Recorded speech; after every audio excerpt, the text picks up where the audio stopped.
สะสมไปเรื่อยๆอย่างก็ดีสำหรับผู้ต้องการที่สิบวชกะตอนนี้มีอยู่สองแล้วเนาะสองมันบอกมีสองผู้ต้องการบวชกับมาเข่านาคหรือว่ามาทองค่ำขออุปสมบทหรือค่ำขันนาคแหละภาษาบ้านเฮาว่าแต่มาเข่าตอนนี้มีอยู่สองแล้วผู้ใดต้องการที่สิสืบศาสนาก็มาการรักษาศาสนาที่ดีที่สุดก็คือการบวชนี่แหละแต่พอมีบุคคลในการบวชในการรักษาคำสอนไว้กะสิมีแต่ตัวหนังสือสิมีแต่พระพุทธรูปหรือสิมีแต่วัดซื่อหรือเจดีย์ต้นศรีมหาโพธิ์ซื่อมันสืบบ่ได้ต้องอาศัยบุคคลยังสิสำคัญเท่าบุคคลนั่นบ่ล่ะตั้งแต่การเผยแผ่คำสอนมาเนี่ยก็อาศัยบุคคลคือพระพุทธเจ้าเป็นองค์แรกเพิ่นออกมาบวชก่อนหมู่เด้ถึงนำคำสอนออกมาต่อมาจึงมีภาษาวกเดินตามและผู้ที่สืบทอดต่อไปก็คือสาวกนั่นแหละว่าอายุคนมันก็เบิดเป็นธรรมชาติมันเกิดแล้วก็ตายพุทธเจ้าเฮาเกิดแล้วก็ตายสิ่งที่บ่ตายก็คือธรรมะแต่ว่าธรรมะโดยความจริงแล้วก็ต้องอาศัยบุคคลสืบต่อเป็นทอดๆก็คือสาวกคือภิกษุนักบวชเป็นผู้สืบมาได้ผู้อื่นสืบบ่ได้ดอกโดยคนธรรมดาเอาแม่มันสิสืบได้จังใดวะนั่นว่าล่ะคนกับคนเสมอกันทอกันไปเบิดนี่มันเอาหยังมาสืบเด้อนี่สิเอาหยังมาเป็นตะเสือเอามันบ่มีตัวบุคคลแหมนั่นแหละจึงว่าสำคัญหนักหนานะ อย่างอานิสงส์ของการบวชจังซี่บวชเข้ามาแล้วก็60กับแต่ว่าเฮาสิรักษาสิ่งที่ได้มาบ่ได้บ่น่ะคำว่า60กับนี่ถ้าบ่มีผิดหยังเลยก็สร้างเนี่ยแต่บ่บรรลุหยังก็ตามเฮาสิได้เวียนว่ายอยู่ในเฉพาะพุทธศาสนาถึง60กับผู้ใดว่ามันน้อย60กับเนาะนั่นแหละพระไตรปิฎกก็สืบบ่ได้เด้เขียนไว้ซื่อๆก็เบิ่งมีผู้ใดไปปฏิบัติแล้วนำมรรคผลออกมาแสดงได้มันบ่ล่ะนั่นแหละจังว่าสำคัญก็คือบุคคลเราต้องอาศัยบุคคลว่าผู้ใดมันได้บวชเดือนหนึ่ง3 เดือน4 เดือนก็แล้วแต่ล้วนแล้วแต่เป็นการทรงสั่งสมนอเนื้อเชื่อแห่งพุทธะนอเนื้อเชื่อแห่งโพธิจิตเป็นองค์แห่งการที่ตรัสรู้แห่งตนเองเป็นในภายภาคหน้าบวชน้อยก็ตามน้อยบวชหลายก็ตามหลายแต่ว่ามันสิผิดหรือบ่ผิดก็สร้างมันก็มีอานิสงส์อยู่ในหันคือเก่าบ่ล่ะก็เป็นภิกษุนี่เพิ่นว่าเพิ่นผิดหลายเพิ่นผิดแห้งเพิ่นก็ยังสิพ้นอยู่เหมือนกันพ้นอยู่ในภายภาคหน้าของพระศรีอริยะนี่นั่นแหละจังได๋ก็ตามมันต้องเหมือนกับต้นไม้ที่ว่าต้นไม้ต้นนั้นบ่ได้แตกดอกบ่ได้ออกผลให้คนกินได้แต่ว่าก็เป็นต้นเข้าใจว่าล่ะแต่ก็เป็นต้นเด้ก็มีคือเก่าจะพึงว่าอันนั้นอันนี้จะพึงไปเสื้อหลายเท่าอันภิกษุพระตกนรกมากที่สุดตกมากกว่าทั้งใดภาษาบวชได้หน่อยนึงพอ10 ล้านบ่ได้คนในประเทศในโลกนี่เนาะนักบวชมันพอ10 ล้านอยู่บ่มันสิมาว่าตกหลายคนที่ 7,000 กว่าล้านกูว่าแต่เป็นทั้ง 7,000 กว่าล้านที่ตกเนาะเว้าแมงจังซี่แหล้วนี่เว้าเป็นแต่คนบ่บวชเว้ยมันเว้าหาแมงอย่างแนวจังซั่นเนาะขนาดเฮ็ดผิดมันก็ยังมีอานิสงส์คือกันอยู่นั่นแล้วนั่นสั้นแหละว่าบ่เป็นตะส่งเสริมกันจักเม็ดเนาะมีแต่สิตกนรกกูบ่บวชแมงแล้ว กูสิไปขุดนรกถิ่มซะก่อน เนาะแต่สินเฮาเอาวะนั่นแหละการสืบศาสนาที่ดีที่สุดนะก็คือภิกษุนักบวชก็อาศัยบุคคลที่เรียกว่า ศาสนาบุคคลนั่นแหละเป็นผู้นำธรรมคำสอนบุคคลนั่นแหละเป็นผู้พากระทำสกรเป็นผู้พาเดินทางเด้บุคคลนั่นแหละต้องอาศัยบุคลากรในการสืบนะจะมีแต่เอาบาปให้เขาแต่ต่อเฮ็ดยังก็จะเอาบาปหมดว่าเจ้าของอยู่น้ำบ้านมันบ่บาปบ่ อันภาษาอยู่น้ำบ้านหาอยู่ให้กินเลี้ยงงัวเลี้ยงควายเลี้ยงลูกเลี้ยงเต่าเลี้ยงหลานเลี้ยงเหลนไปซื่อๆมั้ยเนาะให้ตั้งแต่พวกบวชบาปเลยเว้ยโอ้ยไกลกันหลายสิบอกไงทุกวันนี้ลอยกลับนี่ พวกบวชย่นเข้ามาเป็นกับอยู่เด้บ่ธรรมดาเด้มันบ่บรรลุหยังก็สร้างผิดก็ตามย่นเข้ามาเป็นกับพุ่นจักว่าล่ะตกน้อยๆดอกสารนรกก็ซื้อกูก็ลึงบ่แห้งนั่นล่ะชินก็เป็นเด้จักว่ามันยากอีหยัง ให้กำลังใจกันแน่เลยเว้ยเนาะพวกบ่บวชเอาต้นนรกให้เขามึงเป็นเจ้าของนรกแท้ๆมึงกูเบาให้มึงเนี่ยเนาะนั่นแหละให้กำลังใจนะเจอกับการบวชบ่แม่นตั้งให้กำลังใจหลอกเด้บ่ได้หลอกเด้บอกจริงๆนี่เด้กบินภิกษุว่าตอนนี้เพิ่นตกนรกอยู่นี่เพิ่นก็พ้นได้แต่สมัยพระศรีอริยเมตไตรเด้ขนาดเพิ่นเปลี่ยนแปลงคำสอนเด้เพิ่นเฮ็ดเพื่อลาภสักการะเพิ่นเฮ็ดเพื่อล้มล้างผู้อื่นแล้วก็อีหยังหลายองค์อยู่ดอกเขาเจ้าสิพ้นอยู่เอาเร็วๆนี่ก็มีสั้นให้กำลังใจแล้วก็ให้ตามความเป็นจริงพร้อมบ่แม่นสิเป็นกับเป็นอหยังปานนั้นนั่นแหละผู้ใดต้องการบวชด้วยความศรัทธาแม้นว่าสิเป็นน้อย15มื้อเดือน 2-3 เดือนได้ทั้งนั้นล้วนแล้วแต่เป็นการสั่งสมจักว่าถ้าเฮาบ่สั่งสมศาสตร์นี้เฮาไปสั่งสมนำใดเนาะเอาลงไปแค่เมล็ดง่านึงศาสตร์นี่ศาสตร์ต่อไปมันก็ผสมไปเป็น2เป็น3เป็น4ตัวเอาไปมากก็ค่อยเพิ่มขึ้นก็เปรียบต้นไม้ก็เป็นแค่ว่าต้นไม้ที่ไม่ออกดอกออกผลให้คนได้ดื่มกินได้แล้วมันก็ผุพังตายของมันเอาเองแน่แต่ว่ามันก็ยังมีเสื่อของการบวชแม่นบ่ล่ะจังซั่นคนบ่มีเสื่อคนบ่มีอุปนิสัยนี่มันอยู่ต่อหน้าพระพุทธเจ้าแท้ๆมันก็บ่สามารถบวชได้แม่นบ่ล่ะซั่นแล้วต่อหน้าพระอรหันต์แท้ๆมันก็ทมลายเฉยๆได้ล่ะถ้าคนมีอุปนิสัยปุ๊บนะมันสิเคารพอยู่ในใจนั่นแหละมันก็บ่เบาบ่ดา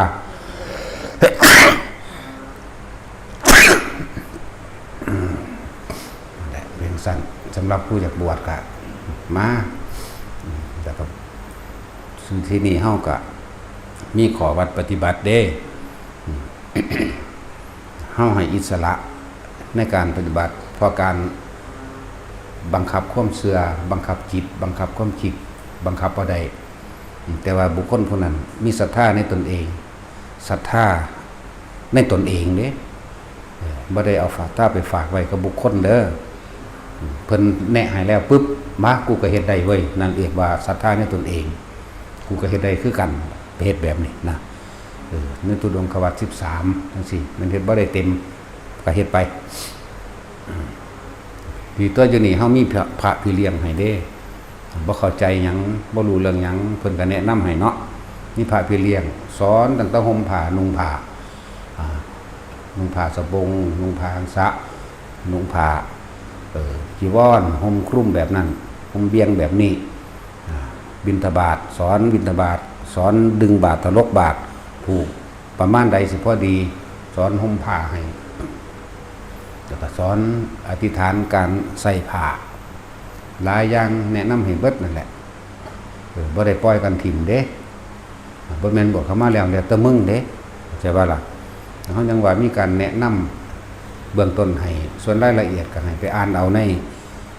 พระวินัยนั่นแหละอริยวินัยเขาก็แจกให้แล้วก็วิสุทธิมรรคเขาก็แจกให้เด้ในวิสุทธิมรรคหนทางแห่งความบริสุทธิ์เด่นทางเดินเพื่อเข้าถึงความบริสุทธิ์หลุดพ้นโดยเอิ้นว่าวิสุทธิมรรคนั่นแหละมีศีลนิเทศสมาธินิเทศปัญญานิเทศก็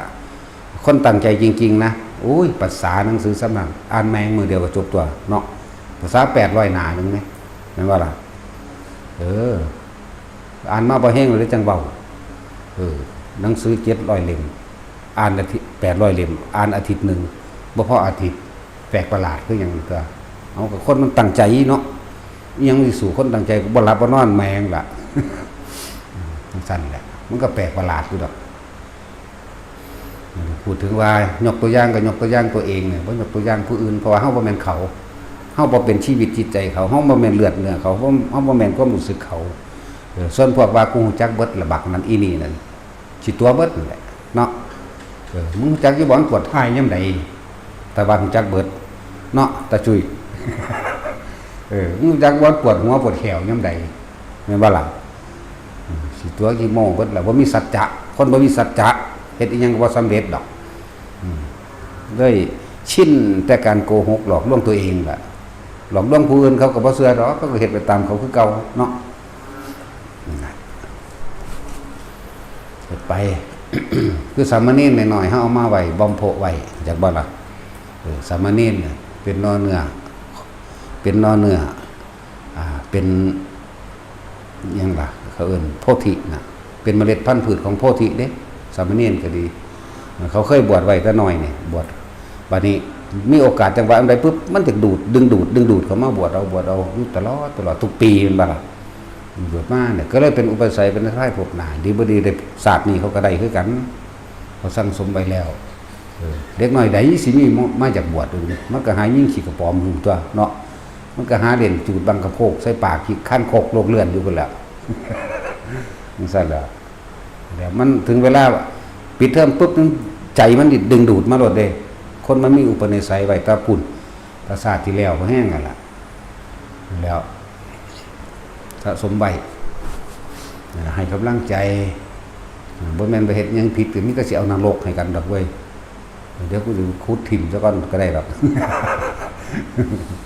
ขุดบ่ได้ดอกเว้าซื่อๆเว้าอันใส่คนว่ามีแต่บาปกับบาปอันผู้มันว่าน่ะมันบ่บาปบ่เนาะนั่นแหละอันผู้มันเว้านะปานว่าเจ้าของเป็นเจ้าของนั่นตัวมันเองมันเป็นผู้ควบคุมบ่นรกสวรรค์มันเป็นผู้ควบคุมสวรรค์นิพพานเห็นบ่ล่ะมันเป็นเจ้าชีวิตมันเป็นเจ้าวิญญาณคนบ่หั่นนะเรียกว่าแมงบ่เรียกว่าก็เลยสะออนแมงยังเนาะเฮาบ่ได้เงินไผเด้กูเฮ็ดมาก็ปลูกเองผู้เดียวเด้ตะกี้บ่มีไผรู้จักเฮาเด้เนาะรู้จักตั้งแต่แม่เลี้ยงมาแท้ๆยังบ่ได้รู้จักเฮาเด้รู้จักตอนเป็นเด็กน้อยเท่านั้นเด้นั่นรู้จักฮอด12ปีนึงเด้13ปีบ่รู้เรื่องหยังเลยเด้ว่าเฮาไปไสเป็นใดนั่นแล้วถามบางทีก็จะรู้จักหยังซะแล้ว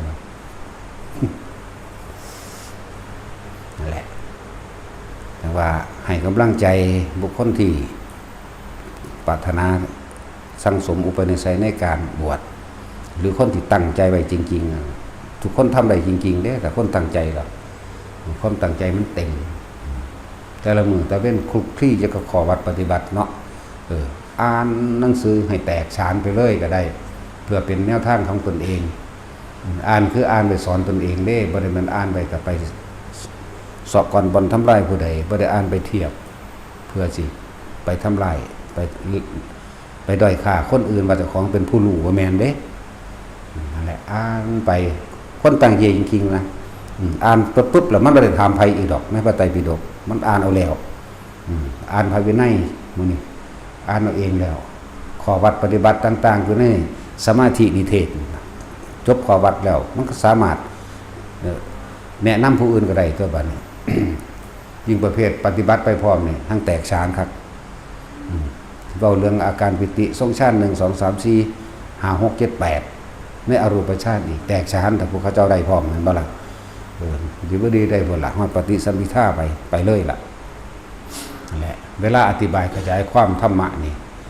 ละเอียดละออลึกซึ้งเข้าใจง่ายเด้บอกนี่เฮ็ดเป็นของยากเป็นของง่ายไปเลยของง่ายหังง่ายครับนะพวกนี้จังซั่นจังว่าเฮาก็อยากให้ศึกษาอยู่บ่ได้ด้อยค่าการศึกษาตัวนั้นพอต้นแรกก็คือพระพุทธเจ้าบัดเฮาก็ตะกี้ว่าบ่มีพระไตรปิฎกก็แม่นแต่ว่าฟังออกจากปากแล้วมาเทรวาทะจดจำสืบต่อกันมาด้วยปากต่อปากนั่นแหละมาศึกษาไหลมาแล้วพระพุทธเจ้าตายแล้ว8 เดือนนึงพากันเฮ็ดหยังพระไตรปิฎกตัวเห็นบ่ล่ะประมาณนั้นถึงว่าว่าไตรแปลว่า3พยัญชนะทั้ง3รองรับพระสัทธรรมคำสอนไตรปิฎกกันนะก็บ่ได้ว่าผู้ใดเรียนมาแล้วแต่ว่าถ้าไปหาด้อยค่าค่อยแต่จับผิดตะปืนโคตรพอคนแมงแล้วเนาะภาษาอยู่น้ำบ้านซื่อๆไปมีเก่งหาหิแมงบ่ลูกเขาอีแตดโปก ด่าไปแมงโดดเด้บ่ได้สะอ่อนเด้นั่นแหละแต่ผู้เรียนแล้วฝึกหัดปฏิบัติไปพร้อมพวกแตกฉานลึกซึ้งอธิบายขยายความได้จากของที่ยากๆข้อความที่ยาวสามารถรวบรัดตัดตอนรัดสั้นทำของยากให้เป็นของง่ายทำของง่ายให้เป็นของง่ายบ่แม่นทำของง่ายให้เป็นของยากนั่นว่าคนบ่ได้มันบ่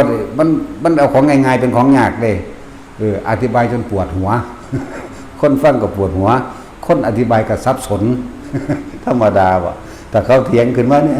ศูนย์ซะเขาโลดเนาะมันบ่ได้มันบ่จากอารมณ์จริงความรู้สึกจริงนั่นแหละสำหรับคนที่อยากบวชก็มาแต่มันบวชก็มาบวชบ่งเขามีขอวัดปฏิบัติจะไปบวชตามประเพณีบวชให้พ่อให้แม่บวชอาทิตย์เดียวเบิด300,000บุญจังหนังจังบ่ลำแห่จะห่มอยู่บวชเอาบาปพวกนั้นอย่าว่าหลับขางัวขาควายหอยแข้งแมลงผู้ปลาดุกไก่เป็ด กินเหล้าเมายาตีขากันน้ำงานเนาะสิได้บุญแมงบ่แน่นอนซั่นปานนั้นว่าบุญว่าซั่น มันเป็นจังไดบุญมันบ่ฮู้จักซ้ำแหละเฮ็ดไปนี่สำหรับมีอานิสงส์มากเด้อ60กับนี่เวียนว่ายตายเกิดอยู่ในพระพุทธศาสนานี่เด้สำหรับหมู่ภิกษุสามเณร15กับเด้เห็นบ่เขาเติมนอเนื้อเชื่อสมณะเชื่อแห่งความสงบเชื่อโพธิจิตเชื่อโพธิธรรมของเขาเองสักวันนึงเขาก็เป็นไปของเขามันเป็นของหน่อยเด้อเมล็ดพันธุ์พืชแห่งโพธิเมล็ดพันธุ์พืชเปรียบเทียบใส่กับพืชแล้วเอิ้นว่าเมล็ดพันธุ์พืชแห่งโพธิเป็นสัตว์เป็นองค์แห่งตัดสรุของตัวเองไปในภายภาคหน้าสามเณร15กับคนที่เป็นเจ้าภาพบวชสามเณรได้5กับเพราะว่าส่งเสริมสนับสนุนเจ้าภา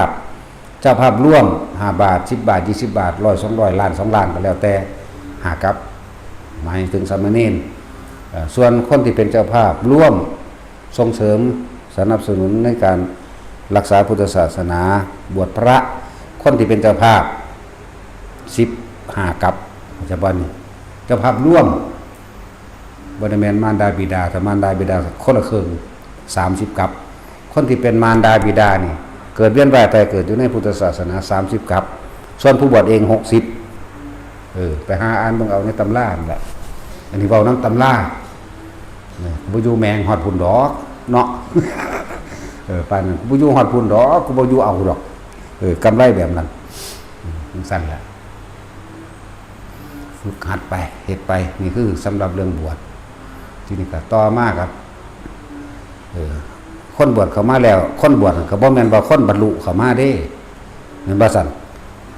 ก็เหมือนดอกบัวกว่าสิเบ่งบานเกิดจากโคนตมเกิดจากของสกปรกเหมือนกันนั่นแหละบ่แม่นว่าสิเป็นอรหันต์มาบวชเด้ก็คนสกปรกโสโครกคักๆได้มาบวชเนาะจังซั่นก็จังคอยสะล้างด้วยน้ำแห่งพระสัทธรรมเกิดจากโคนตมค่อยๆโผล่ขึ้นมาพ้นจากโคนตมขึ้นมาแล้วก็เริ่มเป็นดอกบัวน้อยๆเห็นบ่ก็คือเข้าสู่น้ำสะอาดซะก่อนนี่เห็นบ่ที่แรกมันอยู่ในตมมันก็ค่อยโผล่ขึ้นมาปุ๊บนี่เริ่มพ้นจากโคนตมมีอุปนิสัยไปในทางสิสะล้างกิเลสตัณหาตัวเองแล้วค่อยใหญ่ขึ้นส่วนบางพวกที่ไปบ่ล้นบ่พ้นบ่รอดก็ถูกเต่าถูกปลาถูกนั่นถูกนี่กัดกินไปซะก่อนก็หมายถึงว่ากิเลสตัณหาลากไปบ่ได้แปลว่าเต่ามากัดจริงๆแบบว่านั่นแหละแต่ว่าถ้าเที่ยงตรงไปเรื่อยๆก็โผล่ขึ้นพ้นน้ำได้พ้นน้ำได้ล่อความเบิ่งล่อเอาแสงพระอาทิตย์กับบานได้กับบรรลุได้กับจังสั่นแหละ แบบนั้นการส่งเสริมสนับสนุนนักบวชก็เหมือนคนถ้าเป็นการปลูกต้นไม้ก็เหมือนเฮาใส่ปุ๋ยรดน้ำพ่นดินซอยกันเข้าใจบ่ล่ะใส่ปุ๋ยรดน้ำพ่นดินซอยกันเพื่อให้ต้นไม้นั้นงอกงามมีดอกออกผลให้คนได้อยู่ได้กินได้เศร้าห่มนี่เป็นจังซั่นอันอื่นๆบัดนี้ส่งเสริมสนับสนุนโดยการสร้างพระนิพพานกว่าสิถึงก็บ่แม่นสิเว้าเอาตะแก่นมันเด้มันก็ต้องอาศัยอย่างอื่นเหมือนกันคือทานมันบ่ล่ะอาศัยการก่อสร้างเพราะเป็นเครื่องอยู่ก็มี มีการก่อสร้างกุฏิวิหารตลอดทั้งสร้างแผ่นดินอันเป็นเครื่องรองรับหมู่ภิกษุสงฆ์แผ่นดินอันที่รองรับวิหารถ้าบ่มีแผ่นดินก็สร้างโบสถ์บ่ได้เนาะคำว่าวิหารทานก็คือแผ่นดินนั่นแหละดินที่สร้างวัดนั่นแหละคำว่าวิหารเนี่ยมันทางคนก็เข้าใจแต่ว่าสร้างโบสถ์สร้างศาลามันก็รวมทั้งแผ่นดินนำเด้อแผ่นดินแต่บ่มีแผ่นดินมันก็บ่มีหม้องตั้งไว้เด้อพุทธรูปเจดีย์ก็เลยแต่บ่มีแผ่นดินก็ไปตั้งวิหารไปตั้งศาลาไปตั้งห้องน้ำห้องในเวชจักกุฎีตั้งบ่ได้เด้เวชจักกุฎีแปลว่าส้วมเด้อแปลว่าส้วมหรือแปลว่าห้องน้ำแปลว่าห้องน้ำหรือส้วมหรือฐานภาษาตะกี้เอิ้นว่าฐานมันง่อยตรงป้องอยู่นั่นแหละในหลายๆอย่างเพื่อการสละตนก็ต้องมีจากสละของเล็กน้อยของเล็กน้อยก็คือทานอาหารยารักษาโรคเครื่องห่มที่อยู่อาศัยและตลอดทั้งว่าเงินหรือเว้าอีกอย่างนึงเพิ่นว่าปัจจัยนี่เป็นเหตุแห่งการแลกเปลี่ยนเป็นน้ำก็ได้ซื้อน้ำก็ได้เห็นบ่น้ำมันนี่แหละเสาไม้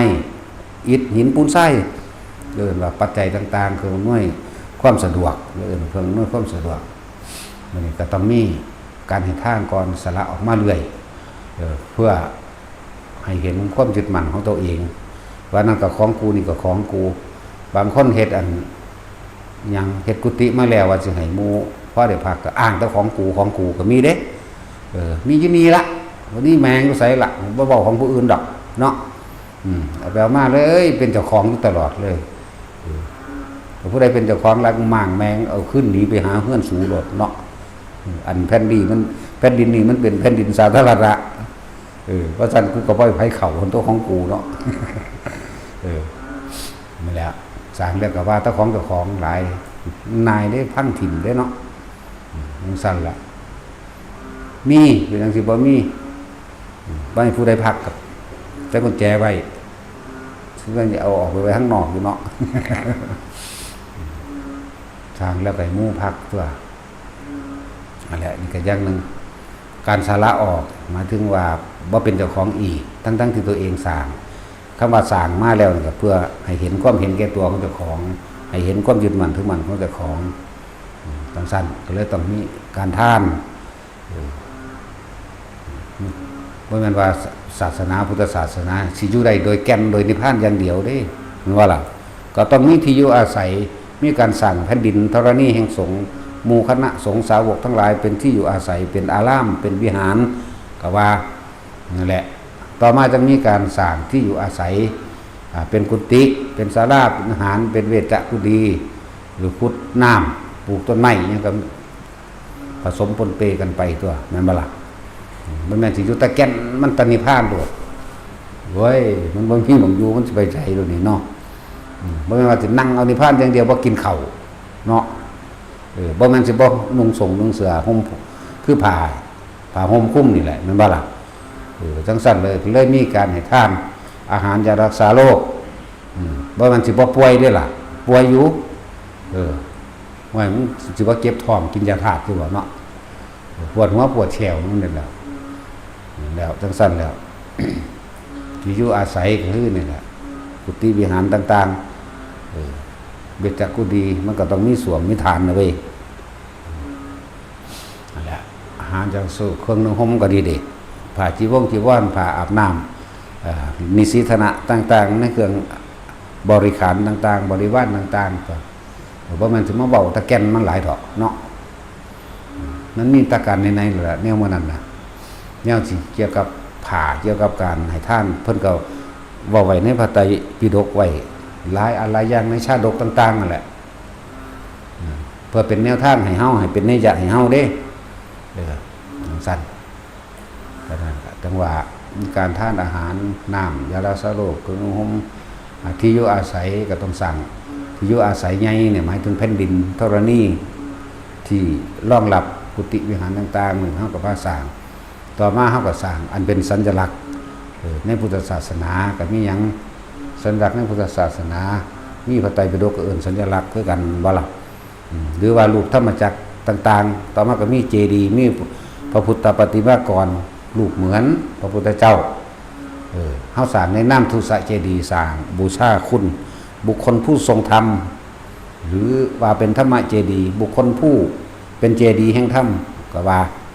เนี่ยเฮาบ่ได้สร้างเพื่อความขลังหรือศักดิ์สิทธิ์ดอกเฮาสร้างเพื่อเฮาระลึกนึกถึงบุคคลคนผู้นี้รูปร่างหน้าตาแบบนี้เป็นธรรมเจดีย์แบบนี้หรือผู้นำธรรมะให้พวกเฮาได้รู้นั่นแหละก็ต้องมีปะปนกันไปสร้างเขาก็สร้างพอประมาณดอกเขาบ่ได้เฮ็ดเอาแบบสร้างโบสถ์ใหญ่ๆแต่ว่าบ่มีผู้ใดเข้าไปบวชบ่มีผู้ใดไปใส่โบสถ์บ่มีได้บวชบ่ได้เข้าไปทำวัดทำว่าหยังอยู่องค์หนึ่งสององค์แลนหาเงินสร้างโบสถ์จังซี่มันก็บ่ควรนั่นบ่ล่ะเดี๋ยวเขาก็สร้างพออยู่ได้นึงดอกสร้างไว้อ้างซื่อๆน่ะแล้วบางนกพิราบเต็มอยู่ยักษ์ใหญ่ยักษ์เยื่อแมงมุมเต็มอยู่ศาลาใหญ่โบสถ์ใหญ่ก็ดีเนาะท่านละว่าก็ให้มันสมควรนั่นแหละสมควรกับความจำเป็นตัวทุกอย่างทำทั้งหลายเกิดจากเหตุอันใดมันควรอันใดมันบ่ควรบ่แม่นตะบีตะบันสร้างอ้างกันซื่อแต่อันใดเฮ็ดไปพูดถึงว่าคือจังเฮาแนะนำเวลาให้ทานเวลาสำหรับพวกเฮาบ่ค่อยมีงานอีหยังดอกยังงานใหญ่เฮาที่สุดก็คืองานวันจุติจิตปฏิสนธิของพระโพธิสัตว์เจ้าของเฮาเองคือ15ค่ำเดือน7นี่เป็นงานใหญ่อันนึงใหญ่กว่าหมู่ล่ะเฮาเฮ็ดงานอันนี้เนาะนอกนั้นก็แค่ผ้าป่าโบราณก็มีทุกวันที่1ของปีทุกวันที่1ของปีผ้าป่าโบราณรักษาประเพณีโบราณเอาไว้ซื้อนี่ครับธรรมดางานที่2จริงๆบ่แม่นงานเด้อันตักบาตรเทโวคนมันทางมาหลายก็เลยเอิ้นว่างานเนาะคนมาหลายเรียกว่างานตักบาตรเทโวที่จริงบ่เป็นงานพวกเขาจัดงานเขาสิเฮ็ดอีหยังอันเสือกฟางผูกอ้อมๆไว้แล้วก็บิณฑบาตข้าวสารอาหารแห้งเนาะแห่งสั่นเด้แต่ว่าเขาเฮ็ดหลังอันมื้อพุทธเจ้าเสด็จจากดาวดึงส์เด้มันเลื่อนไปแล้วมันบ่ได้มื้อนั้นนี่เขาบ่เข้าใจเด้เขาแค่เฮ็ดไปตามนั้นซื่อๆเด้ของเฮาเอาตรงเป๊ะๆเด้จังวันที่เพิ่นเสด็จลงจากดาวดึงส์สวรรค์นรกและมนุษย์เห็นกันทั้งเบิดใน3ภพภูมิมื้อเปิด3เดือนโลกธาตุอันนั้นจังแม่นแท้จากบ่ล่ะของเฮามื้อจุติแต่เฮาไปใส่คำว่าเปิด3เดือนโลกธาตุบ่ได้เปิด3เดือนโลกธาตุวันจุติจิตปฏิสนธิแห่งพระโพธิสัตว์เจ้าคนละวันกันแต่วันอันเปิด3โลกธาตุจริงๆแต่คือวันเสด็จลงจากดาวดึงส์มนุษย์เทวดาและนรกสามารถมองเห็นกันได้เป็นมือกลางๆที่ญาติหรือบ่ใช่ญาติก็ตามและบุคคลทั้งหลายสามารถที่ทำบุญและอุทิศให้แด่สรรพสัตว์ทั้งหลายจักว่าล่ะคนเฮ็ดเป็นอุทิศเจาะจงมั่งอย่างว่านั่นแหละเฮามีญาตินับประมาณบ่ได้พุ่นล่ะเฮาบ่ฮู้จักเนาะก็เลยต้องว่าสรรพสัตว์ทั้งหลายไม่มีที่สุดไม่มีประมาณทุกหมู่เหล่าบรรดามีเวลาเฮาอุทิศบุญเฮาสิอุทิศเป็นกลางๆแบบนี้คนที่มีทุนเก่าอยู่แล้วรับของเฮาเข้าไปนิดนึงพวกขึ้นข้างบนได้เลยหรือเกิดเป็นคนได้เลยเทวดาได้เลยจังซี่นะเฮาอุทิศแบบกลางๆมันสิจำได้เฉพาะญาติที่มันเป็นศาสตร์นี้เท่านั้นแหละที่ว่าถึงพ่อใหญ่อันนั้นพ่อใหญ่อันนี้ในขอขอบนนี้จงถึงแด่ตาสินยังพรหมโสภาจังซี่ตอนนี้ไปเป็นเปรตอยู่ที่ไหนให้มารับเนาะแต่เป็นนรกมันบ่ได้มาเด้ไฟใหม่หัวอยู่ แต่เป็นเปรตแค่แน่เนาะแต่ว่าถ้าเป็นมื้อนั้นเสด็จจากดาวดึงส์มาได้มื้อนั้นดับเบิดจากบ่ล่ะมื้อเดียวเท่านั้นแหละบ่แม่นดอก3มื้อ4มื้อที่เขาเจ้าเว้าไว้น่ะเขาเจ้ากับปฏิเขาเจ้าเพราะว่าเขาเจ้าให้กุศโลบายนี่ให้คนทำบุญต่อเนื่องเข้าใจว่าล่ะแต่เฮาจักเว้าตรงแน่นะก็บ่ผิดดอกเพราะว่าเป็นกุศโลบายในการที่ให้คนได้ทำบุญต่อเนื่องซื่อมันมีมื้อเดียวมื้อนั้นก็คือมื้อนั้นคือจังเฮา15ค่ำเดือน7วันจุติจิตนี่แต่มันมาเวียนรอบตรงกันกับวันวิสาขปุณณมีมาตรงรอบตรงกันแล้วถือเป็นอย่างที่ดีนะและเฮ็ดไป เฮ็ดไปซ้ำตายเนาะบ่เฮ็ดไปเป็นแมงยังไงเฮ็ดไปเป็นเทานี่แหละเนาะแต่สิเฮ็ดไปเป็นเทานี่แหละบ่ได้เป็นหยังดอกเฮ็ดไปซ้ำตายแล้วก่อนสิตายนี่ที่มันสิเฮ็ดหยังไว้จังว่ามีการสร้างต่างๆกุฏิต่างๆเพื่อให้หมู่ภิกษุสงฆ์หรือคนที่เข้ามาปฏิบัติธรรมใดจังซี่เฮาก็สร้างไปตามเหตุคนมากเฮาก็สร้างมากแต่เฮาบ่ได้เฮ็ดหรูหราเด้เหตุคนน้อยเฮาก็สร้างน้อยนั่นแหละเห็นบ่ล่ะเหมือนกันก็คนมาหลายมันก็ได้สร้างแผ่นดินอันเป็นธรณีรองรับผู้คนมหาชนทั้งหลายตลอดทั้งกุฏิวิหารต่างๆนะขุดเจาะน้ำปลูกต้นไม้หยังก็แล้วแต่ก็เฮ็ดเพิ่มไปเรื่อยแหละนั่นแหละเหตุคนหน่อยมันก็สิสร้างไปเฮ็ดหยังมันคนบ่มีเนาะมันบ่ได้คุ้มค่าหยังได้สร้างอ้างกันซื่อๆซั่นแต่ก็หลายๆอย่างที่พาเฮ็ดบ่ว่าสิปลูกต้นไม้ก็เสียสละกำลังแรงกายแห่งตนเองคนมันเห็นแก่ตัวถ้าเฮาปลูกต้นไม้อยู่บ้านเฮานั่นเป็นต้นม่วงเป็นต้นฮุง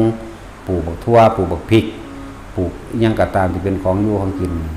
เฮาสิเริ่มหวงตั้งแต่กับสัตว์พุ่นเด้อย่างมันมีเพี้ยมันมีแมงมันมีเสียนดินแม่นบ่ล่ะมันมีให้มันมีศัตรูพืชเขาว่าเด้ซื้อยามาฉีดได้ล่ะบ่แม่นบ่ล่ะนั่นแต่สำนั้นก็บ่ใจกว้างบ่แห้งดอกนี่คือพวกปลูกอยู่นำบ้านแต่ของเองเนาะ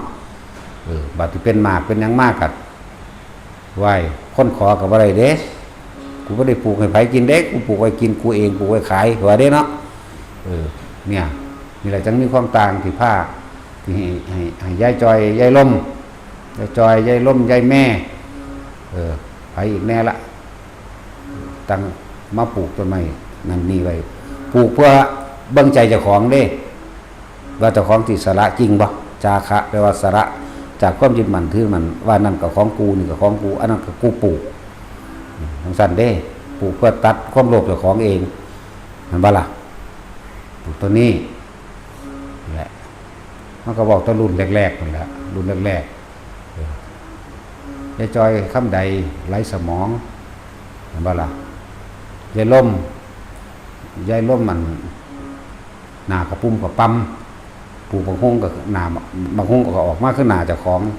บุบเบี้ยวขึ้นไหมบุบเป็นตะคืนคือยังบ่ตํบ่เป็นตะตำแซ่บแต่ว่าทนบางฮงตัวนั้นยังอยู่เลยบางฮงยายล่มกระปุ้มกระปั๊มเป็นเบี้ยวเป็นเซ่ๆนะได้10 ปีแล้วแม่บางฮงตัวนั้นแม่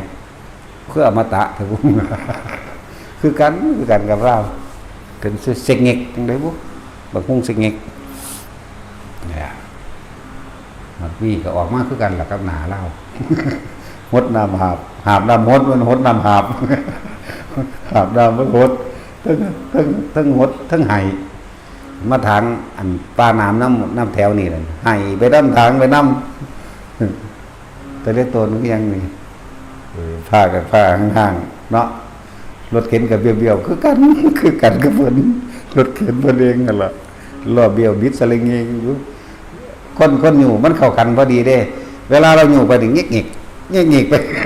คือกันกับเล่ายางล่ะเดี๋ยวล้มสั่นล่ะ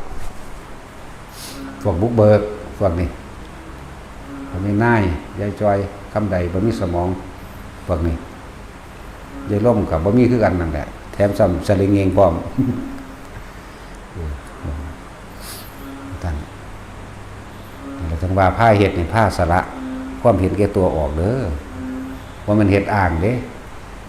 บ่ได้เฮ็ดว่าบ่ได้กระทำเพื่อขึ้นจะมาอวดอ้างใครหรือด้อยค่าใครเด้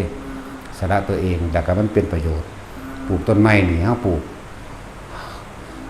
เพื่อเป็นทานเป็นสังฆะวัตถุทานเด้ทั้งคนและสัตว์กินได้ด้วยกันจะบ่ไม่ต้องขอสัจจะญาอธิษฐานหรือเฮาตั้งสัจจะอธิษฐานของเฮาไว้ต้นไม้ทุกต้นที่อยู่ในบริเวณนี้นะก็ต้องขอให้ทุกคนนำไปกินได้เลยแม้กระทั่งสัตว์ถ้าเป็นเจ้าของห่วงแหนมันสัตว์กับบาปเพื่อกันได้สิบอกให้บนมันบ่บาปเด้มดแดงกับบาปเพี้ยหรือข้างข้าวอีเกียมันนี่กับบาปเด้นะถ้าบ่ได้ห่วงแหนอย่างสั่นเด้ บางในภายวินัยหน้าปลูกต้นไม้เท่าไรก็สร้างภิกษุมีสิทธิ์ที่จะเป็นเจ้าของได้เพียงต้นเดียวหลังจากซึกออกไปแล้วให้สละต้นไม้ออกเป็นของสาธารณะ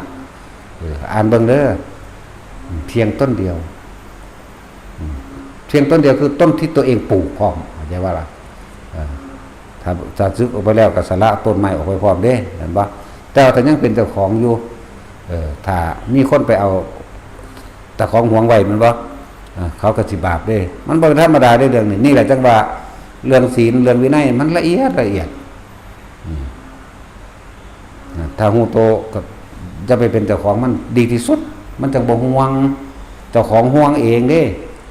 เจ้าของเลยกลับมาวนเวียนอยู่กับต้นไม้นั่นเด้ละเอียดอยู่เด้อเพราะฉะนั้นสิว่ามีเป็นแสนๆบ่อันหรือเกี่ยวกับวินัยบ่ว่าไปละรักษาใจตัวเดียวโลดบ่มีหยังดอกเนาะบ่ต้องมีศีลแต่ว่ารักษาใจตัวเดียวเฮานี่สร้างบุญกุศลทำคุณงามความดีสร้างสาธารณะกุศลอย่างเดียวได้หยังบ่ได้หยังก็สร้างเฮ็ดไปซื่อๆนี่แหละเนาะสั่นจังพาสร้างนั่นสร้างนี่มาเรื่อยหังบ่ได้สร้างอีหยังมากมายดอกคือเห็นนั่นแหละผู้ติดตามก็เห็นอยู่อย่างเช่นอย่างอันวันจุติจิตของพระพุทธเจ้าเฮาเป็นหยังคือผ้าสร้างพระพุทธรูปประติมากรหรือทุสะเจดีย์สร้างเพื่อสิอุทิศให้แด่มารดาบิดาของเฮาเองภายใน7ชั่วโคตรหรือยิ่งกว่านั้นก็แล้วแต่เพื่อหยังให้เพิ่นมีรูปกายอันสวยงามให้มีรูปกายอันครบอาการ32บ่พิกลพิการจักว่าล่ะแล้วก็มันมีอีกอันนึงที่พระพุทธเจ้าเฮาอธิษฐานไว้เยอะหรอกอันนี้ไม่เป็นอจินไตยมีอยู่ในหันแหละเกี่ยวกับแล้วเขาก็นิยมสร้างจักรพรรดิคลุ้มไปได้หลายศาสตร์เข้าใจว่าล่ะความเป็นจักรพรรดิมันสิคลุ้มรักษามารดาบิดาของเขาไปได้หลายศาสตร์เด้จากวันนี้มันสิมีอำนาจในตัวเองของคนพวกนั้นแหละเขาก็ให้พ่อแม่เขาบ่อยผู้ใดรังแกนั่นแหละนี่คือความลึกลับอันนึงในสัจจะอธิษฐานเป็นพุทธาธิษฐานของเพิ่นของเฮาพร้อมนั่นแหละนี่ก็อย่างนึงก็เลยสร้างเพื่ออุทิศให้แด่มารดาบิดาของตนเองอย่างนึงแล้วก็เป็นการชำระหนี้สงฆ์เฮาบ่ฮู้ล่ะว่าเฮาไปเคยเอาของสงฆ์มาจากทางใดเนาะแล้วก็สร้างด้วยถ้าสิเว้าโดยโบราณเพิ่นว่า4ศอกมันว่าล่ะของเฮาก็สิว่าเกิน4ศอกอยู่บ่60นิ้วพุ่นแหมเป็นปกติจักว่าล่ะเกินบ่จักสิศอกมึงเหี่ยนๆนึงมันจังสิมัน5ศอกเด้หั่นเนาะศอกกูมันได้คือพระสุคตเด้จักว่าเด้อจักบ่แล้วคือพระสุคตจักว่าตัดสินเจ้าจักตะข้าวโพดจังซั่นแล้วเขาละสอกกันอยู่ดอกของเฮาน่ะ4จังซั่นก็เพื่อสิอุทิศให้แด่มารดาบิดาให้เพิ่นมีรูปร่างกายที่บ่พิกลพิการรูปร่างกายที่สวยงามเป็นรูปร่างกายและมีทรงอานุภาพโดยทรงจักรพรรดิอานุภาพคลุ้มอยู่ในหันหนึ่งแต่เพิ่นไปเกิดพบใดศาสตร์ใดก็สร้างเพิ่นสิมีอานุภาพเป็นจักรพรรดิคลุ้มอยู่คนที่เขามารังแกก็ยากเข้าใจว่าล่ะนี่ก็อย่างนึงนั่นแหละแต่ก็มีการสวดธรรมจักรอนัตตลกนัสูตรอธิตปริยยสูตรแล้วก็ปฏิจจสมุปบาทนะเพื่ออุทิศไปคือจังเฮาอุทิศเป็นประจำของเฮาแหละขอกระแสเสียงธรรมนี่อันเป็นคำสั่งสอนขององค์สมเด็จพระสัมมาสัมพุทธเจ้าจงดังก้องกังวานไปเพื่อยังประโยชน์ให้แด่หมู่เหล่าสรรพสัตว์ทั้งหลายไม่มีที่สุดไม่มีประมาณทุกหมู่เหล่าบรรดามียังประโยชน์คือประโยชน์โดยความรู้เป็นดังว่าแสงสว่างนำทางให้เพิ่นเองแต่ว่าล่ะนี่ก็อย่างนึงก็อาศัยคำสอนของเพิ่นนั่นแหละให้เพิ่นก็สิเป็นคนมีปัญญาเป็นคนมีสติปัญญาเอาตัวรอดในภายภาคหน้าอันบ่ล่ะนี่ก็อย่างนึงที่พาเฮ็ดนะ สร้างพระพุทธรูปกันได้2อย่างได้สิบอกให้2อย่างนึงก็คือให้เพิ่นมีรูปร่างกายเป็นครบอาการ32บ่พิการรูปร่างกายเพิ่นก็สวยงามของเพิ่นเองอย่างที่2สิ่งที่ลึกลับเข้าไปก็คือได้จักรพรรดิเป็นผู้มี ฤทธานุภาพอยู่ในหันเอง คือเป็นอานุภาพที่ปกป้องโดยตนเอง เป็นคนที่มีอำนาจในตัวสิมีอำนาจในตัวเองนั่นแหละจากว่าล่ะคนอื่นมารังแกกับเขาถึงยากเนาะเขาถึงบ่ได้นั่นแหละพาโตเพิ่นเองเสริมหนึ่งได้รูปร่างกายดีแล้วก็มีอานุภาพในการปกป้องตนเอง โดยจักรพรรดิคุ้มไว้แล้วต่อมากับเพิ่นมีความรู้โดยการที่เฮาสวดมนต์อุทิศนั่นแหละจากว่าล่ะศาสตร์ย่ายทำคำสอนเป็นดุจดังบาทแสงสว่างให้เพิ่นเองถ้าเพิ่นเดินต่อไปอีกปึ๊ดมันก็ขึ้นไปเลยล่ะเห็นบ่ล่ะอย่างนึงนั่นแหละวันจุติจิตของพระพุทธเจ้าเฮาจึงมีค่ามหาศาลเพราะว่าเฮาได้ตอบแทนคุณมารดาบิดาได้ที่ละ7ชั่วโคตรต่อปีเฮาบ่ฮู้ละในมื้อนั้นผู้ใดได้ไปอ่านต้นฉบับที่เพิ่นเทศนามาเพิ่นเทศ3ครั้งเด้เรื่องนี้เฮาเห็นในอันยังเขาเฮ็ดซีรีส์บ่ยังบ่ตรงบันไดได้นั่นน่ะแต่ว่าก็ดียังมีเข้าโค้งไว้อยู่มันบ่ล่ะเกี่ยวกับพระโมคคัลลาเพิ่นบ่สบายใจเพิ่นทำสมาธิบ่ได้บ่สงบเพิ่นกังวลคำว่ากังวลนี่ก็บ่ได้เกี่ยวกับว่าอันคนมีกิเลสกังวลอยู่บ่มันคนละกังวลจักว่าล่ะคนละเรื่องกันละเอียดนะวันนี้นั่นแหละจังมีที่มาว่าพระโมคคัลลาภาษาริบุตรเป็นตัวอย่างนะในอุลลัมพนสูตรนั่นไปหาอ่านเอาเฮากับพาเฮ็ดอยู่สุปีเฮ็ดไปจังซั่นน่ะว่าผู้ใดบัดนี้ในการสร้างพระพุทธรูปสร้างพุทธปฏิมากรนี่บางคนก็อยากสร้างใหญ่แต่ว่าสร้างบ่ได้เห็นบ่เพราะว่ามันเป็นราคาสูงแน่สร้างบ่ได้ก็ร่วมตัวเจ้าภาพร่วมก็ได้เป็นองค์คือกันได้ล่ะเข้าใจว่าล่ะบาทหนึ่ง25 สตางค์หรือ1 สตางค์แต่มันโอนได้โอนมาโลดเฮาได้เอาเบิดนั่นแหละบ่ได้ว่าบ่ได้ตำหนิเลยเรียกว่าสงเคราะห์คนจนล้วนๆอยู่แล้วทั้งสิ้นแหละผู้ใดอยากร่วมสร้างข้าพเจ้านี่ขอถวายปัจจัยนี้เพื่อจัดสร้างพระพุทธปฏิมากรหรือทุสเจดีย์เพื่ออุทิศผลบุญกุศลนี่ให้แด่มารดาบิดาข้าพเจ้าตัวเวลาโอนเงินก็เลยมันบ่ล่ะบาทนึงก็ได้องค์นึง2 บาทก็ได้องค์นึงไม่ใช่ว่านี่ล้านบาทก็ได้องค์นึง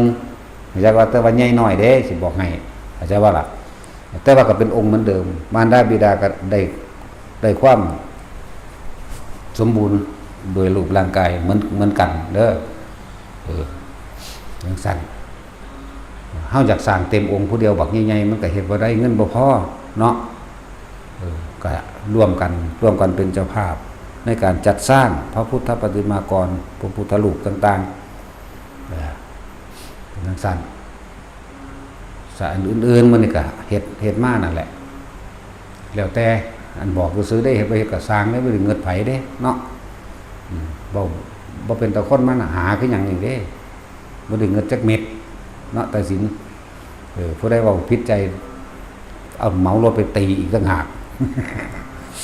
แต่สินได้เป็นผู้ผิดเพราะว่าเราเป็นผู้ขับรถพาไปแล้วก็มีอาหารเดินในเมืองนั้นสิมีหยังพระพุทธรูปเนาะที่2ก็คือ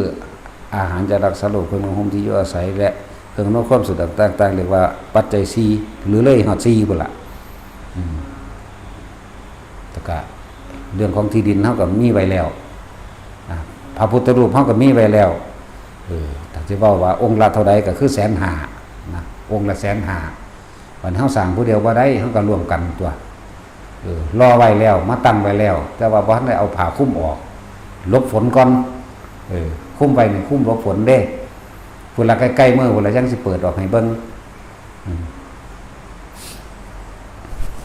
นั่นแหละเฮ็ดไปซ้ำตายที่เฮาเฮ็ดทั้งเบิดนี่มันบ่ไปไสเด้มันเป็นของเฮาเองเบิดบุญนี่เบิดบ่เป็นเด้บาปก็คือกันเวลาเฮานึกถึงบุญที่เฮาเฮ็ด10 ปีที่แล้วกูได้เคยถวายผ้าไตรกับบาตรอยู่หั่นอยู่นี่นึกถึงยามใดก็สบายใจยามนั้นเด้บ่ได้เร่าร้อนเด้บาปก็คือกันถ้านึกถึงยามใดก็กังวลยามนั้นเด้10 ปีก็ตามแม่นบ่เสมอกันเด้นั่นแหละเฮ็ดไป ว่าแนะนำหรือนำผ้าทุกคนเฮ็ดก็เฮ็ดก็เป็นบันไดของเจ้าของเองนั่นแหละแล้วก็หาความหมายในชีวิตของเจ้าของแน่ไผก็ดีเกิดมาเฮ็ดหยังเดี๋ยวนี้เกิดมาก็เอาผัวเอาเมียเลี้ยงกันไปนี่เฮ็ดให้เฮ็ดหน้าไปตายไปซ้ำนั้นบ่ก็หาผัวหาเมียให้ลูกให้หลานต่อไปซ้ำนี้บ่แม่นบ่ล่ะเท่านี้บ่ในจุดหมายมันมีเท่านี้บ่มันบ่มีบ่อุดมคติมันมีแต่ทุกขติแต่เนาะเกิดมานี่เพื่อหยังตะกี้เฮาบ่ฮู้จักดอกว่าเกิดมาเพื่อหยังเนาะเกิดมาเพื่ออะไรนี่เราบ่รู้จักพอแม่เฮาพาเฮ็ดให้เฮ็ดหน้าก็เฮ็ดไปหาปูหาปลาหาหอยกินก็หาไปเนาะบัดนี้ผู้นั้นตายผู้นี้ตายก็ไปงานศพงานนั่นกันไปธรรมดาผู้อยู่ก็หาสอนหัวกินต่อหนีอยู่พอสำนี้นึงเดี๋ยวก็ว่าไปงานแต่งผู้นั้นงานแต่งผู้นี้เดี๋ยวเขาก็เลิกกันเดี๋ยวก็ลูกตายตกน้ำก็มีตายป่วยก็มีฟ้าผ่าก็มีสารพัดมีแค่นี้บ่ชีวิตนี่เนาะมีซ้ำนี่บ่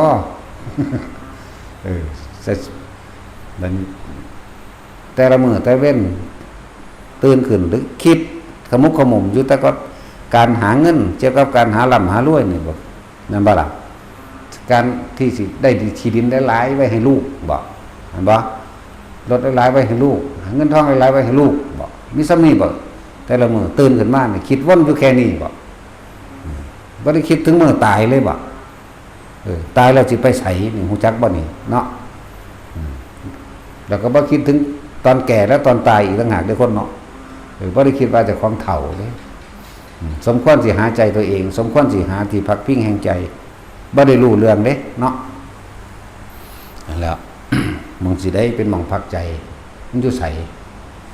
กายมันบ่พักดอกมันเดินทางไปสู่ความหมอดใหม่เดินทางไปสู่ขี้เฒ่าคือเก่าแหละบ่ว่ารวยบ่ว่าจนเด้นั่นแหละคนรวยก็แสวงหาเงินทองจะธรรมดาสักมั่งมีเอาเปรียบหลายๆอย่างหาไปก็หาไปตายซ้ำผู้จู่ต่อก็หาต่อเนาะตายแล้วบ่แล้วเด้อความคิดสุดท้ายที่พวกเฮาไปคิดถึงใดบางคนห่วงธุรกิจ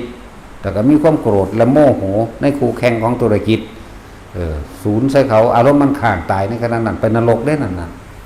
แหละจึงบอกอยู่เรื่อยๆเด้อเจ้าเป็นเศรษฐีในเมืองคนแต่จะไปยากจนทุกข์ทนในเมืองผีบ่ได้ยากจนธรรมดาเด้ทุกข์ทนพร้อมเด้ตกนรกมั่ง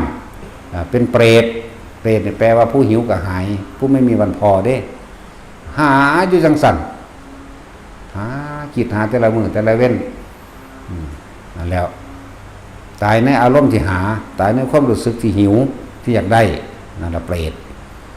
ตายในอารมณ์ที่หลงสมมุติว่าเขามีงานเลี้ยงจัดงานเลี้ยงหรืองานแต่งงานหรือเลี้ยงฉลองยศต่างๆแบบกำลังกินเลี้ยงกันคุยโว้โอ้อวดความนั้นความนี้อ้างธุรกิจกันมั่งอ้างลูกว่าจะลูกแต่ของเรียนเก่งมั่งรับราชการนั่นนี่พอดีหัวใจวายเสียพันตายซ้ำนั่นแหละสัตว์เดรัจฉานว่าจะว่าล่ะนี่บอกเป็นกลางๆไว้ซื่อๆได้แนวทางแห่งเดรัจฉานคือความหลงในรูปหลงในรสหลงในกลิ่นหลงในเสียงหลงรูปไผลูกหลานหรือผัวเมียแม่นบ่ล่ะหลงในรสชาติชีวิตนั่นแหละอันหนึ่งบางแบบตลดอาหารเด็กหลงในกลิ่นวัดอ้างตั้งหอมกันอย่างว่าเสียงกับเสียงสรรเสริญและนินทานั่นแหละหลงในสัมผัสต่างๆคือสร้างบ้านหลังใหญ่มีสระว่ายน้ำมื้อนี้แหละเนาะดูรถกินเสียงประเด็นหัวใจว่าเสียพันเซ็ตความคิดภาพจำมันสิไปอยู่เวลาเฮาคุยเรื่องอวดหลานบ่อวดหลานเรียนเก่งหรือดีอวดลูกก็สร้างภาพมันสิเกิดขึ้นอย่างว่านี่ภาพในความทรงจำเจ้าของเองมันสิเกิดขึ้นแล้วมันสิบรรยายไปจิตมันสะสมแล้วสัญญาจิตสัญญาตัวนี้มันก็บรรยายไปมโนคือภาพจินตนาการและปรุงแต่งไปเลยวิญญาณคือความรู้สึกภูมิใจร้ายว่าหลานของดีลูกจะของดีเห็นบ่ตายซ้ำนั่นแหละสัตว์เดรัจฉานเรื่องสั่นจิตมีที่ตั้งกับลูกหลานที่จะของกำลังอวดหรือจิตมีที่ตั้งตรงที่บ้านเจ้าของกำลังอวดเลือกส่วนไรนานที่กำลังอวดรถกำลังอวดทองกำลังอวดเงินกำลังอวดตั้งแบบนั้นนั่นเอิ้นว่าจิตมีที่ตั้งจังสั่นมันจะปิ้วไปหันสะกอนเด้ จังสิไปเป็นให้หรือจังสิไปเป็นปวกจังมันสิไปเป็นหมูหมาแล้วแต่มันสิเข้าไปปฏิสนธิในกำเนิดนั่นแหละในกำเนิดบางที่เกิดเป็นสังเสชะหรือว่าธรรมดาได้เกิดในอาศัยตะไคร่น้ำเป็นที่เกิดของเน่าของเหม็นของเสือเรื่อมกันเข้าไปในหันเกิดเป็นจิตวิญญาณเข้าไปในหันเลยปฏิสนธิจิตปฏิสนธิวิญญาณในหันสั่นเกิดในขั้นหมา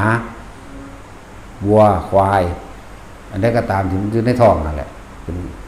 คนนี่ยากคือได้สิบอกให้จะไปหาลงไหลแนวนั้นมันบ่ล่ะสงสัยแล้วกำเนิดโอปาติกะคืออุบัติขึ้นเลยสัตว์นรกเปรตนี่อุบัติขึ้นเลยได้พวกนี้อยู่เทวดามันนี่นะนั่นแหละสัตว์นรกกับอุบัติขึ้นเลยเด้สิบอกให้เด้อยากคือพวกนี้เกิดในไข่ก็ไก่แน่งูบางชนิดก็ไข่กิ้งก่าพวกนี้แหละอะไรที่เป็นไข่นั่นแหละไข่มดแดงมันนั่นแหละเนี่ยก็อื่นว่ากำเนิดผู้ใดหลงไหลในอันใดก็สิไปเป็นอันนั้นประมาณนั้นบอกกลางๆไว้ซะก่อนบ่ท่านได้ถึงความพลิกผันซื่อจังซั่นฉะนั้นเฮาคือบ่เฮ็ดเกี่ยวกับสร้างคุณงามความดีให้มันชินเลยเนาะให้มันชินในการนึกถึงแต่สิ่งที่ดีๆอันใดที่สามารถเป็นประโยชน์ต่อผู้อื่นได้โดยบ่เบียดเบียนทำลายให้ผู้ใดผู้หนึ่งเสียชีวิตด้วยทรัพย์สินอยากสร้างกุฏิอยากสร้างวิหารอยากสร้างโบสถ์อยากท่องบทสวดมนต์บทนั้นบทนี้บทคำสอนพระพุทธเจ้าอยากแนะนำคนฟังธรรมหรือแนะนำอาชีพการงานอันสุจริตมันนี่ไหมอยากให้คนเข้ามาฟังธรรมหลายๆเด้จังซี่แม่สร้างกุฏิวิหารท่านผ้าอาหารจะสะดวกที่อยู่อาศัยหลายๆอย่างในเครื่องอำนวยความสะดวกเกี่ยวกับธรรมะอย่างว่าล่ะแนะนำคนบวชหรือเอาธรรมะเป็นท่านมื้อนี้มั้ยเข้าใจบ่ล่ะแต่เฮาชินอยู่กับสิ่งนี้มันไปดีทั้งนั้นแหละไปทั้งสุคติทั้งนั้นแหละจนถึงที่สุดเลยพุ่นล่ะเฮ็ดมันชินครับคนเฮาก็ธรรมดาเลยทั้งที่เฮาสวดมนต์บ่ได้กับปากได้ล่ะท่องบ่อยๆทำมากๆแล้วก็จำได้ล่ะเนาะตะกี้เฮาสวดบ่ได้บทอิติปิโสก็เลยเดือนนึงมันก็คล่องปากอยู่ซั่นคล่องปากขึ้นใจแท่งตลอดด้วยความหมายเป็นอย่างดีตัวมันมาละสั้นแล้วก็ฝึกเอาคนมันฝึกได้ไงถ้ามันฝึกได้ก็ฝึกไปนั่นแหละทุกอย่างขึ้นอยู่ที่จิตทุกอย่างขึ้นอยู่ที่ความรู้สึกของเฮาเองจากบ่เฮาสิใส่มันไปทางใดถ้าเฮาคิดดีมันก็พูดดีทำดีไปเรื่อยตัวทุกอย่างมันอยู่หม่องนี้นึงเด้นั่นแหละรวมแล้วก็รวมอยู่ในนี่ในสัญญานี่เวทนานี่สังขารนี่วิญญาณนี่เริ่มมารวมอยู่ที่จิตอยู่ที่ใจนี่อันเดียวกันเบิดนั่นแหละที่บอกมานี่เป็นก้อนเดียวกันเฮ็ดไปมีอันใดที่มันเป็นประโยชน์โดยบ่มีผลข้างเคียงคือกินยานั่นแหละเนาะห้ามดื่มเกินวันละ2 ขวดแม่นบ่ล่ะว่าอย่างไรถ้าเกิน2 ขวดเป็นหยังจังซี่มันเป็น3 ขวดเนาะจังซั่นแหละว่าเฮาสะสมเอาความคิดอันใดที่มันสิเป็นประโยชน์บ่เกิดโทษเลยอันนั้นแหละโตทางไปจากคนความคิดอยากสร้างหนังสือธรรมะความคิดอยากแนะนำคนปฏิบัติธรรมความคิดอยากท่านนั่นนี่ก็ว่าไปนั่นแหละความคิดบ่ได้เกิดแต่ความดีอย่างเดียวมันดีขึ้นความคิดถ้ามันดีแล้วคำบอกก็ดีการกระทำก็ดีทั้งตัวมันจะไปใส่มันจะเป็นนรกได้อยู่บอกแม่นบ่ล่ะเฮาก็คิดแต่ดีนั่นแหละคิดแต่โดยบ่เบียดเบียนไผนั่นแหละสะสมไป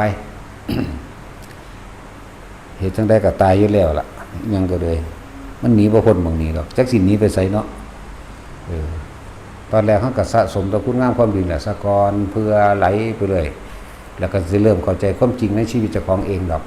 เฮาเกิดมาแล้วนี่สิบ่เคยเจ็บไข้ได้ป่วยมีจักคนบ่มีอย่างน้อยก็ต้องเป็นหวัดปวดหัว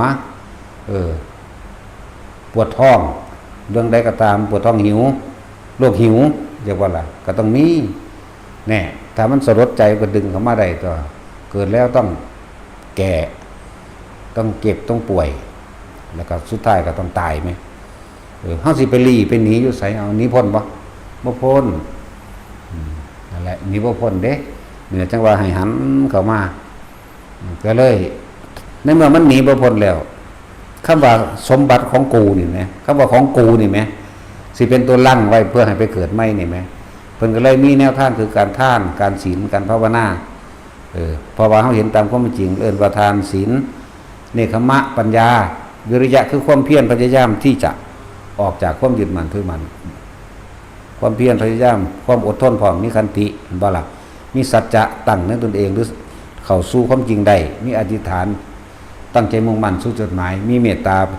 เป็นเครื่องนำทางมีอุเบกขาเป็นที่สุดในการปล่อยวางนะนั่นแหละหนทางมันก็มีตั้ง10อย่างนี่แหละไปเรื่อยๆดีแล้วเด้พวกเฮามันมาเกิดมาพบพ่อแล้วนี่เนาะ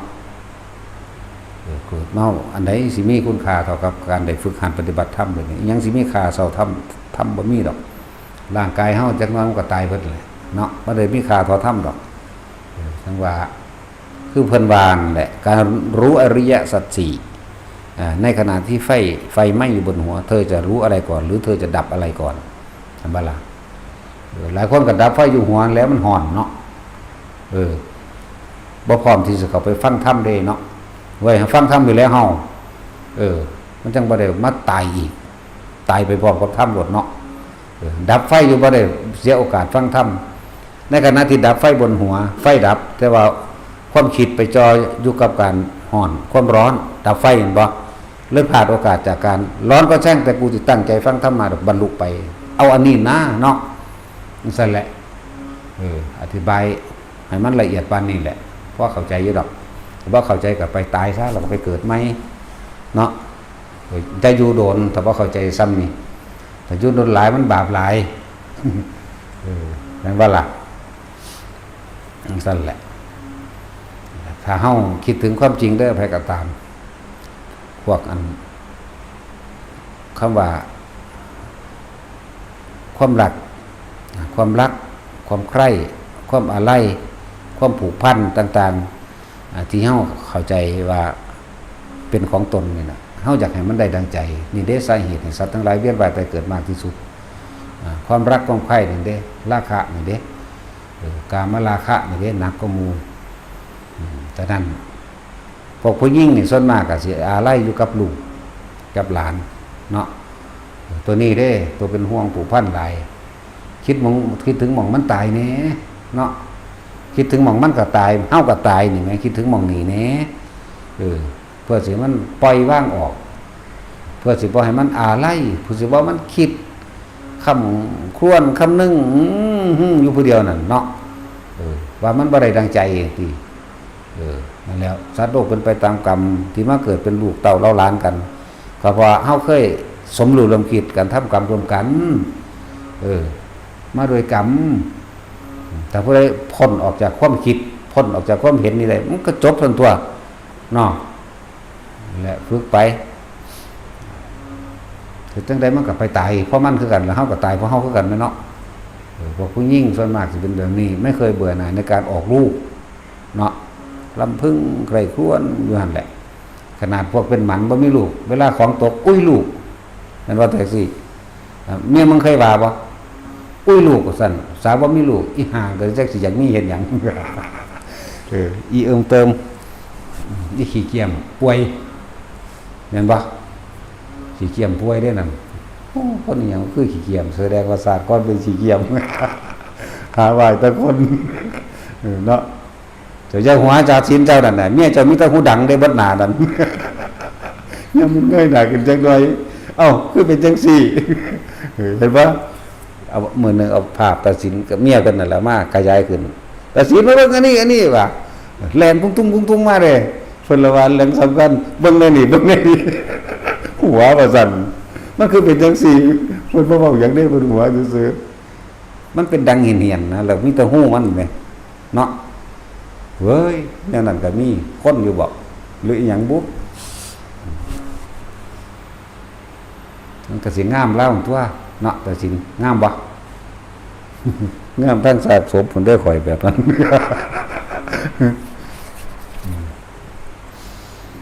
นั่นแหละสุดท้ายแล้วทุกคนก็บ่มีหยังจีรังหยังยืนดอกร่างกายอาศัยอาหาร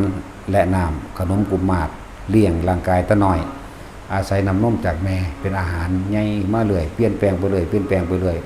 ในระดับ15 16 17 18 20นี่ก็ที่จริงคนอันเป็นสาวจำ16 17ขึ้นไปถึง20 25มื้อนี้บ่แต่งมันก็งามเด้เนาะมันก็งามของมันเองมันเป็นธรรมชาติของมันแบบนั้นนะบัดนี้จังพูดเนี่ย4 5 60 7 8 90ไปแล้วมึงแต่งเข้าไปบัดนี้เนาะวันดอกชบาเพิ่นก็ฝากดอกชบาบางคนก็ท่าแก้มนั่นแหละโอ้ย